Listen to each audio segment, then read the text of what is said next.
नमस्कार शिक्षक बांधवांनो. आज आपण मानसशास्त्राच्या शाखांविषयी अभ्यास करणार आहोत. कालच्या व्हिडिओमध्ये आपण मानसशास्त्राची मुख्य ध्येय कोणती आणि मानसशास्त्राचं स्वरूप कसं आहे हे आपण पाहिलं. तो व्हिडिओ तुम्ही बघून घ्या आणि नंतर हा पुढचा व्हिडिओ करा. आजच्या लेक्चरमध्ये आपण मानसशास्त्राच्या शाखांचा अभ्यास करणार आहे. मग मानसशास्त्राच्या शाखांचा उदय हा आधुनिक काळामध्ये देखील चालूच आहे. म्हणजे जर आपण याचा विचार केला की सायबर गुन्हे घडतात, सायबर गुन्ह्यांचा अभ्यास करणं, याच्यासाठी सायबर मानसशास्त्र निर्माण झालं. किंवा जर आपण म्हटलंच तर क्रीडा किंवा खेळाडूंविषयी अभ्यास करण्यासाठी क्रीडा मानसशास्त्र निर्माण झालं. अशा अनेक मानसशास्त्राच्या विविध प्रकारच्या शाखा अजूनही आधुनिक काळामध्ये निर्माणच होत आहेत. म्हणजे तसा जर विचार केला आपण तर 50पेक्षा अधिक अशा मानसशास्त्राच्या शाखा आहेत आत्ता सध्या तरी. मग याच्यामध्ये अपसामान्य मानसशास्त्र असेल, सामान्य मानसशास्त्र असेल, सामाजिक मानसशास्त्र असेल, त्याच्यानंतर शैक्षणिक मानसशास्त्र असेल, बाल मानसशास्त्र असेल, चिकित्सा मानसशास्त्र असेल, त्याच्यामध्ये अजून प्राणी मानसशास्त्र असेल, गुन्हेगारीचे मानसशास्त्र असेल, चिकित्सा, त्याच्यानंतर व्यक्तिभेदाचे मानसशास्त्र असेल, शरीरशास्त्रीय मानसशास्त्र असेल, या खूप अशा मानसशास्त्राच्या शाखा निर्माण झाल्या. मग यातल्या सगळ्याच मानसशास्त्रीय शाखांचा अभ्यास करणं आपल्यासाठी गरजेचं आहे का? तर नाही. आपल्याला काही मोजक्याच मानसशास्त्रीय शाखांचा अभ्यास करणं गरजेचं आहे. मग त्याच्यामध्ये सर्वात महत्त्वाचं म्हटलं तर बालमानसशास्त्र आणि शैक्षणिक मानसशास्त्र या 2 शाखांचा अभ्यास करणं जास्त गरजेचं आहे. मग शैक्षणिक मानसशास्त्र आणि बालमानसशास्त्र या दोन शाखांचा अभ्यास आपण अगदी डीपली करणार आहोत. परंतु आजच्या व्हिडिओमध्ये आपण फक्त मानसशास्त्रीय शाखा कोणत्या आहेत, थोडक्यात जरी अभ्यास करायचा म्हटलं तर त्या कोणत्या आहेत, ज्या शाखांची आपल्याला गरज पडू शकते. तर ह्या तुम्हाला मी आत्ता ज्या सांगितल्या त्या आपल्याला थोडक्यात बघायच्या आहेत. परंतु यातल्या 2 बालमानसशास्त्र आणि शैक्षणिक मानसशास्त्र या 2 शाखा आपल्याला शैक्षणिक व्यवस्थापनामध्ये उपयोगाच्या आहेत. त्या आपण डीप बघणार आहोत, पण त्या आजच्या लेक्चरमध्ये नाही. आज फक्त सर्व शाखांचा आपण अभ्यास थोडक्यात करणार आहोत. आता मानसशास्त्र हे एक वर्तनाचं शास्त्र आहे आणि म्हणजे वर्तन कसं घडतं किंवा कोणत्या प्रकारे घडतं किंवा त्याच्यामागची कारणं काय असतील याचा आपण अभ्यास केला. मग याच्यातूनच व्यक्ती किंवा मुलं असतील किंवा समाजातील सर्व व्यक्ती असतील एकमेकांना क्रिया-प्रतिक्रिया कशा देतात, कोणकोणत्या परिस्थितीमध्ये कशा वागल्या जातात, कशा वागतात किंवा प्रत्येकाचा अनुवंश आणि परिस्थिती वेगळी असते. मग त्या बेसिसवर त्या व्यक्ती कशा वागतात, एखादी गोष्ट कशा प्रकारे एक्सप्लेन करतात, या सर्व गोष्टींचा अभ्यास मानसशास्त्राच्या शाखांमध्ये केला जातो. मग अशा पहिली शाखा आहे शरीरशास्त्रीय मानसशास्त्र. शरीरशास्त्रीय मानसशास्त्राचा म्हणजे व्यक्तीच्या वर्तनावर आणि व्यक्तीची असलेली मनस्थिती यावर शरीरशास्त्रीय मानसशास्त्राचा कशा प्रकारे प्रभाव पडतो किंवा काय परिणाम होत असेल जर ती शरीरशास्त्रीय मानसशास्त्रामध्ये जर व्यक्तीचं वर्तन आणि मनस्थिती व्यवस्थित राहायची असेल तर त्याचं शरीर व्यवस्थित असणं गरजेचं आहे. म्हणजे डॉक्टर जे आपल्याला सांगतात, एखाद्याची जर मनस्थिती खराब असेल तर डॉक्टर सांगतात तुम्ही निसर्गाच्या वातावरणात जा किंवा तिथे व्यायाम करा, प्राणायाम करा, या गोष्टी करा म्हणजे तुमची मनस्थिती चांगली होईल. कारण त्या मनस्थितीचा आणि वर्तनावर आपल्या शरीराचा खूप मोठ्या प्रमाणात प्रभाव पडत असतो. मग याच्यामध्ये आपली मज्जारज्जू असेल, मज्जारज्जूची रचना, कार्य ते व्यवस्थित चालतंय का, त्याचं देखील आपल्या मनस्थितीवर किंवा आपल्या शारीरिक याच्यावर, रचनेवर, वर्तनावर खूप परिणाम होत असतो. त्याचप्रमाणे मेंदूचे विविध भाग असतील. आता मेंदूच व्यवस्थित कार्य करत नसेल तर आपली शारीरिक स्थिती व्यवस्थित राहणार आहे का किंवा शारीरिक वर्तन नीट घडणार आहे का? नाही. त्यासाठी आपल्या मेंदूची कार्य देखील व्यवस्थितपणे चालणं गरजेचं आहे. त्याचप्रमाणे आपल्या ज्या भावना असतात, विचार असतील किंवा संवेदना असतील, या सर्व गोष्टी ज्या आहेत त्या आपलं शरीर कसं चालतं याच्यावर त्या एक्सप्रेस होत असतात. त्याचप्रमाणे आपल्या ग्रंथीतून स्रवणारे जे स्राव आहेत त्यांचा आपल्या मानसिक घटकांवर किंवा आपल्या वर्तनावर कशा प्रकारे परिणाम होतो, त्याचप्रमाणे आपली बौद्धिक स्थिती काय आहे, शारीरिक स्थिती काय आहे, या सर्व गोष्टींचा अभ्यास शारीरिक मानसशास्त्र करत असतं. जसं की आपलं कंठस्थ ग्रंथीमधून थायरॉक्सिन हा स्राव स्रवत असतो. मग त्याचं जर प्रमाण कमी जास्त झालं तर डिरेक्टली आपल्या चयापचय क्रियेवर त्याचा परिणाम होतो. असं मग या सर्व गोष्टींचा अभ्यास हे शारीरशास्त्रीय मानसशास्त्र करत असतं. पुढचं आहे तुलनात्मक मानसशास्त्र. आणि ही मानसशास्त्राची 2 नंबरची शाखा आहे. याच्यामध्ये सजीवांच्या वर्तनाचा तुलनात्मक अभ्यास केला जातो. म्हणजे मानव किंवा मानवेतर प्राणी, लहान मुलं किंवा प्रौढ व्यक्ती यांच्यामध्ये तुलनात्मक अभ्यास, म्हणजे लहान मुलामध्ये असं वर्तन घडतं तर ते मोठ्यांमध्येही ते घडतंय का, किंवा मानवी प्राण्यांमध्ये हे वर्तन घडतं तर ते जंगली प्राणी असतील किंवा मानवेतर सर्व प्रकारचे प्राणी असतील त्यांच्यामध्ये कशा प्रकारचं वर्तन घडतं. तर हे आहे तौलनिक मानसशास्त्र किंवा तुलनात्मक मानसशास्त्र. ही शाखा जी आहे ती या तुलनात्मक अभ्यास, 2 घटकांचा तुलनात्मक अभ्यास करते. तिसरं आहे सामाजिक मानसशास्त्र.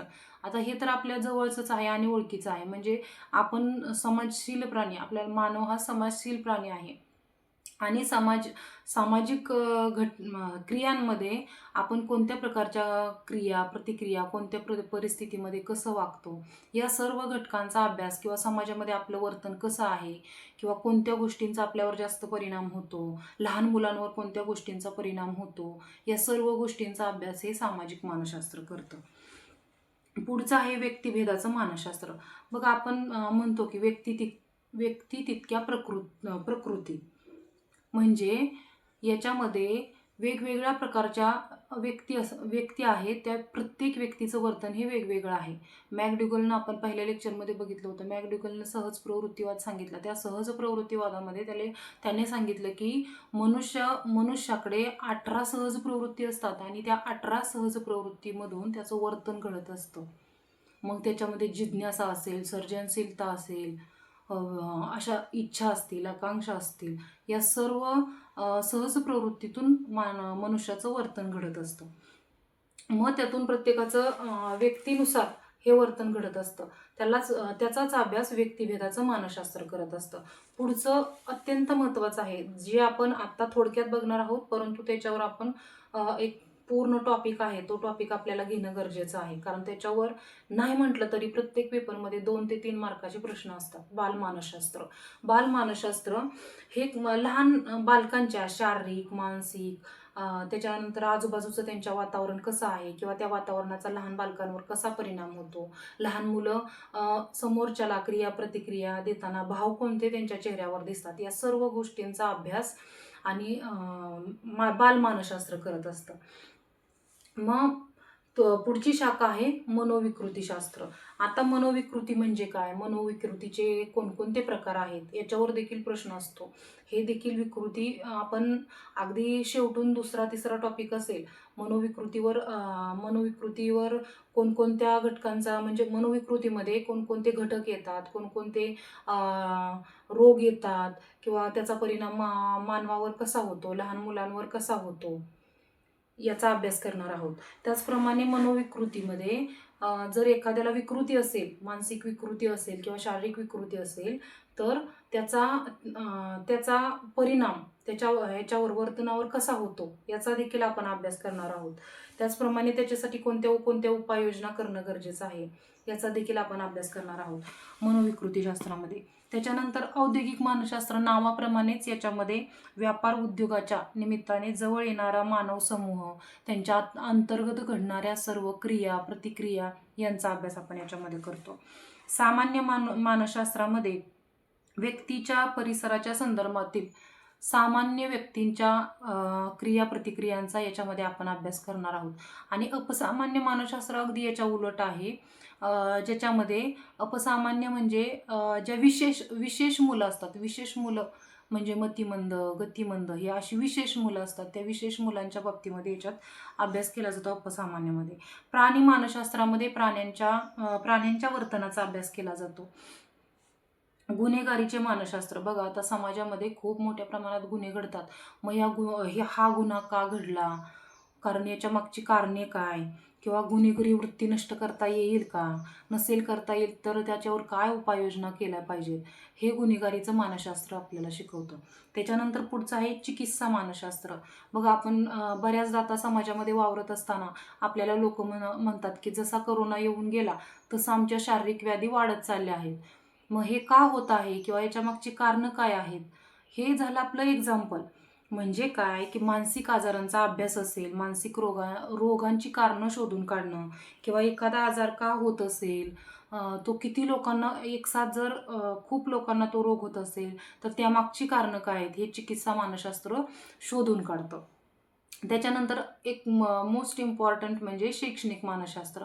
तर शैक्षणिक मानसशास्त्र काय करतं, तर मानसशास्त्र हे आपल्या वर्तनाचा अभ्यास करतं, परंतु शैक्षणिक मानसशास्त्र हे आपल्या मुलांमध्ये किंवा आपल्यामध्ये ते वर्तन का बरं घडत असेल या सर्व गोष्टींचा किंवा त्यामागील कारणांचा अभ्यास करतं शैक्षणिक मानसशास्त्र.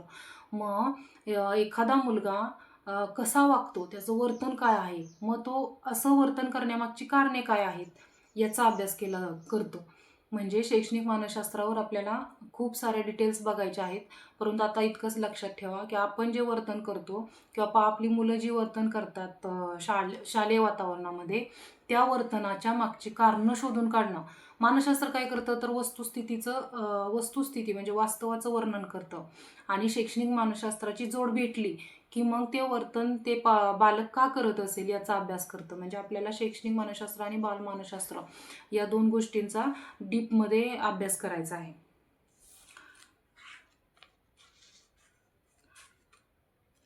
तसं विचार केला आपण तर अध्ययन आणि अध्यापन प्रक्रिया हे शैक्षणिक मानसशास्त्रामध्ये येतात आणि अध्ययन हे शैक्षणिक मानसशास्त्राच्या केंद्रस्थानी आहे.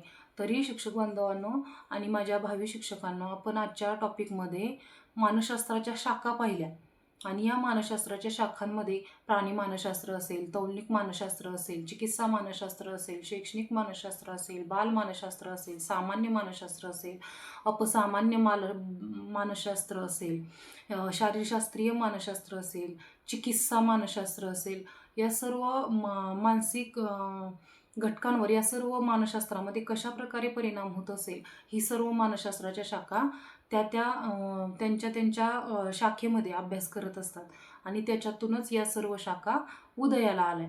तर आपण उद्याच्या भागामध्ये याच्या पुढचा कंटेंट घेणार आहे. तरी आज हे सर्वांनी लेक्चर बघून घ्या आणि आपल्या चॅनलला सबस्क्राईब करा, लाईक करा आणि शेअर करायला विसरू नका. धन्यवाद.